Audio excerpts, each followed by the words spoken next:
intro. Oh, sitting here getting my fat bitch on. How many hours a day do you stay on TikTok? It depends on if I'm working. I mean, like, I'm off work right now, so I could stay on all day. If it's a normal work week, I might pop on, like, sometimes I've been making, like, a little short TikTok right before I leave for work. And those actually seem like people like them. And it's usually like, you know, I'm eating breakfast, I check CNN, see if there's something that I could make into a TikTok, and then I make one and go to work.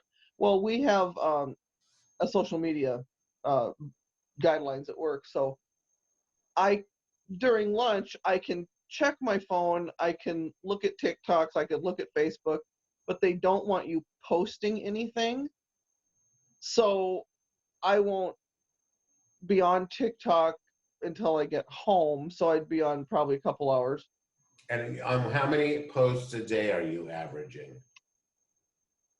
Oh, good question. It depends on the day too.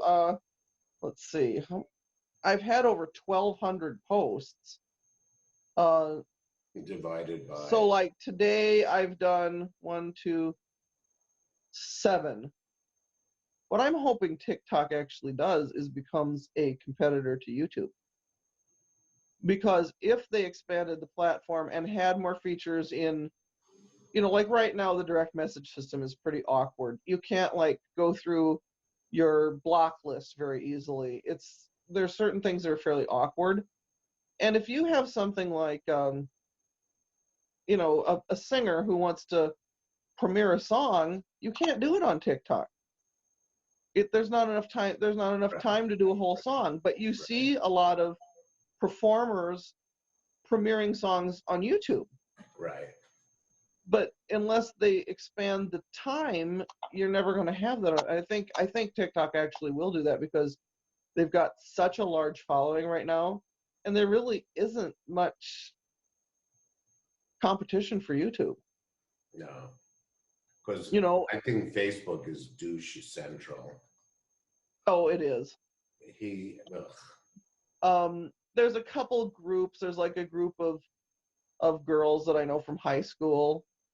And what's funny is I'm in a family group, and my family here in Omaha are all Republican Trumplicans, and so like half the family on Facebook has blocked me, and I'm like, whatever. And it's I so have funny some Trumplicans in my family too. The thing that's so weird about them is a lot of them were like, well, we thought after he won you'd come around, and I'm like, come around to what? Idiocy, douchebaggery, what? And they were like, well, he won, so we thought you'd stop posting anti-Trump posts. I'm like, oh no, it's going to go up by like a factor of 4,000 now. And so no, I have a lot of family that's blocked me. Oh, you're not missing much. No, your family is who you make it. You know, I'm not worried that I have some of these idiot cousins that want to block me. That's fine. I have a nephew he's actually a lovely kid. He just happens to support Trump, but only for like the financial reasons, one of those people. So, I mean, he's back east. I don't have much interaction with him, but the hilarious thing is you've seen some of my posts when I trash Trump, and I was trashing people who vote for Trump, and he told his brother, I can't believe, does Abe really hate me? Whatever. And the brother called me to say he's concerned that you hate him because he's been seeing you on TikTok. But no, I mean, I just, I can't engage with those people. There's nothing to discuss. No. And, I mean, quite honestly, if you voted for him twice, I don't want you as my friend. I grew up as a conservative, Republican, Christian household.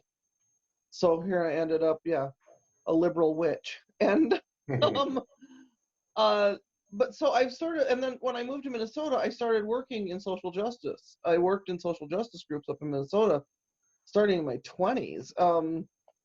I worked on political campaign. I worked on a bunch of political campaigns. And so I kind of worked on both ends of the spectrum.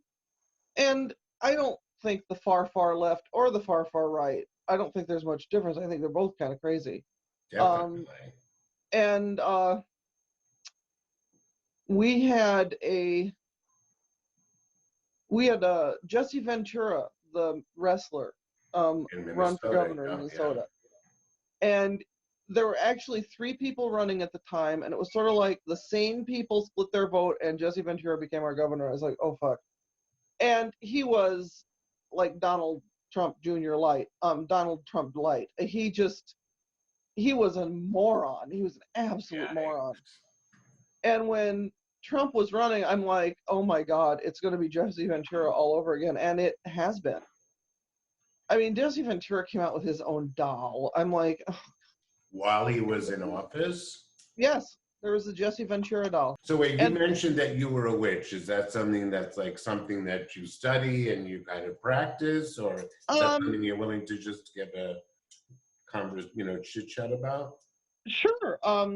That's kind of a whole nother can of worms. I'm a solitary practitioner. I'm not. And people think every witch is in a coven. I'm not. Most witches or pagans are solitary practitioners, and I always have had an interest in herbs and herbal medicine and earth-based things, botany, and I just sort of came to realize that was the path that was the right path for me. We've been really entrenched in this anti-Trump moment, and I feel like that's a lot of where we get or for myself, a lot of the interaction with the people because of that. But when he's out, what do you think your role is going to be going forward? I It's don't not, think it's I not don't like think you're his going to base is quit, right? what? Oh no. Oh no. Well, because he is never going to go away. He is an attention whore. And his whole family is. So we're going to have decades of Trumpisms, and then the Southern District of New York is coming after him. The IRS is coming after him. Deutsche Bank's coming after him. He has 26 that we know of sexual assault charges against him. He's going to be in the news till the day he dies, or probably after he dies. I mean, he's not. People think, oh, he's just going to go away. No, he is not. And I hope he runs in 2024. I hope he runs. I hope Pence runs against him, and I hope somebody really crazy like Giuliani runs, and have all 3 of them debate each other. It would be like the insane asylum has lost its locks, and everyone just left. I don't think Giuliani is going to live for 4 more years. He doesn't look very well. I just feel like he looks really unhealthy.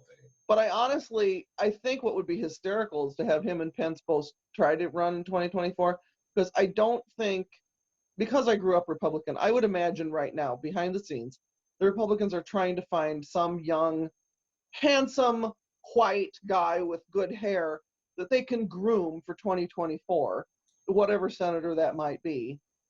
You mean outside of Mitt Romney because they're mad at him, right? Oh yeah, it'd have to, because most likely Kamala is going to be running in 2024, so I think they're trying to get away from the old white guy. So they would, knowing the Republicans, they'll put in a young white guy. I think it would be great if he tried to run and then didn't get the nomination. I think that would be just a total slap in the face. That would be so delicious. What's her name?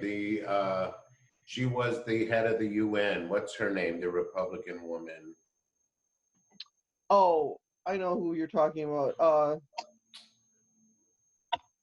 She has dark hair. I can't remember what her name is. Yeah, that she's like I don't Indian. know. I don't know if the Republican I don't think the Republicans are ready yet to run a woman or anybody like that. I just don't think they're ready. They're too entrenched in their traditions. They might put her, Nikki Haley. So you're talking about, right? Nikki Haley.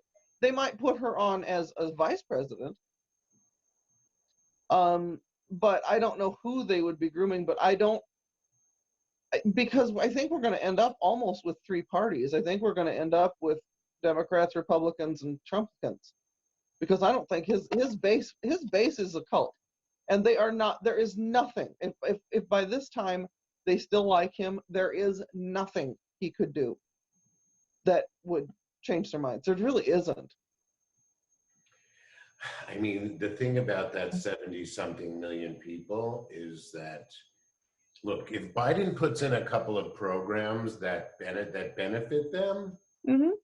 then maybe they'll start, chipping away at that number. But I can't imagine that the Republicans are not going to want to figure out a way how to replace that. I mean, I just think the I think some Republicans. of them, I mean, there's a lot of Republicans in Omaha. I have a lot of Republican friends, and I don't know any of them that voted Republican. They all jumped ship and voted for Biden. That's a big problem for the Republican Party. And Right. so that's why I think they're going to try and maybe go back a little more, towards traditional Reagan Republicans, you know, uh, just so they don't look like such idiots. Because right now it's the party of the Mad King George. I mean, it's I mean, yeah, I mean, I don't know how they can even resume any normalcy from here on in. well, I think that they really did think, and it might have worked if he didn't have such a confounded ego and act like a toddler. Okay, so he didn't have any experience in politics, and I really do think they thought he would surround himself with a really strong cabinet and kind of be shepherded along for 4 years. Well, he didn't do that. He kept firing his cabinet, because they wouldn't kiss his ass. So he ended up with like businessmen and like a few token minorities, a woman here or a black guy here, and fuck the whole thing up. I mean, he couldn't have fucked up those 4 years any worse. So, you have a good night. Say hi to your husband. Yes, Love I you, will. sweetie. Bye, honey. We won't be silent.